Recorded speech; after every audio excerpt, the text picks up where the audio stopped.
ரிஷபராசி நண்பர்களே, ரிஷபராசிக்கு இன்றைய தினத்தில் நல்ல நாள். அதாவது நண்பர்கள் மூலமாக காரியத்தை சாதிச்சுப்பேன். இன்றைக்கி தொழிலுக்கு பெஸ்ட்டாக இருக்குது, பேச்சுவார்த்தைகளுக்கு பெஸ்ட்டாக இருக்குது, தொழிலுக்கு பெஸ்ட். ஆனால் ஒரு காரியம் தடங்களாகி தான் சக்ஸஸ் ஆகும். தடங்களாகி தான் சக்ஸஸ் ஆகும். கடவுள் ஒரு செக் வச்சுருப்பார் இல்லையா, நீங்கள் எப்படி முயற்சி பண்ணுறீங்க அப்படின்னு ஒரு செக் வச்சுருப்பார். அது முடிஞ்ச வரைக்கும் போராடி முயற்சி பண்ணணும். இப்போ ஒரு இடத்துக்கு நீங்கள் போயிட்டு இருக்கீங்க, ரோடு போட்டிருக்காங்கன்னு வச்சுக்கோங்களேன்.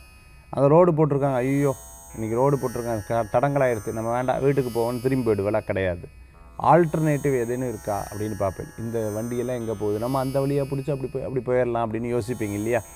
அந்த மாதிரி தான் இன்றைய தினத்தில் ஆல்டர்னேட்டிவ் ஏ பி பிளான் சி பிளான்னு போட்டு ஒரு காரியத்தை ஜெயிக்கிறதுக்குள்ளான நல்ல நாளாக இன்றைய தினம் கண்டிப்பாக இருக்குது. ரிஷபராசி என்பவர்கள் இத்தனை நாளாக போராடி போராடி போராடி ஒவ்வொரு விஷயமாக ஜெயிச்சுட்டு இருக்கீங்க. அதனால் காரியம் நடக்கிறதுக்கு முன்னாடி யார்ட்டையும் சொல்லாதீங்க. காரியம் நடந்ததுக்கப்புறம் சொல்லுங்கள். அதாவது நான் என்ன சொல்ல வரேன்னா, யார்ட்டையும் உங்கள்கிட்ட மட்டும்தான் சொல்கிறேன் இப்படி சொல்லக்கூடாது. யார்ட்டையும் அந்த மாதிரி ரகசியத்தை பேசிட்டீங்க அப்படின்னு சொன்னால் அது அப்படியே ரகசியமாக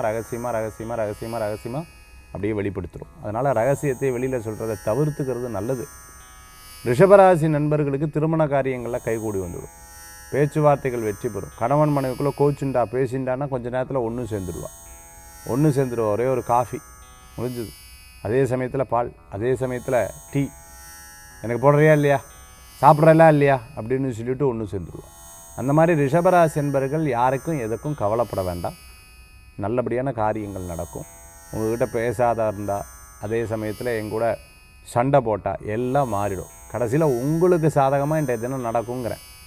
உங்களுக்கு பெனிஃபிட்டாக நடக்கும். ஒன்றும் கவலைப்பட வேண்டாம். ரொம்ப வயசானவங்க, ஏஜ்டு பீப்புள் இருப்பாங்க இல்லையா, அவங்க பாத்ரூமில் வழுக்கிற இடத்துல ரொம்ப கேர்ஃபுல்லாக இருக்கணும்.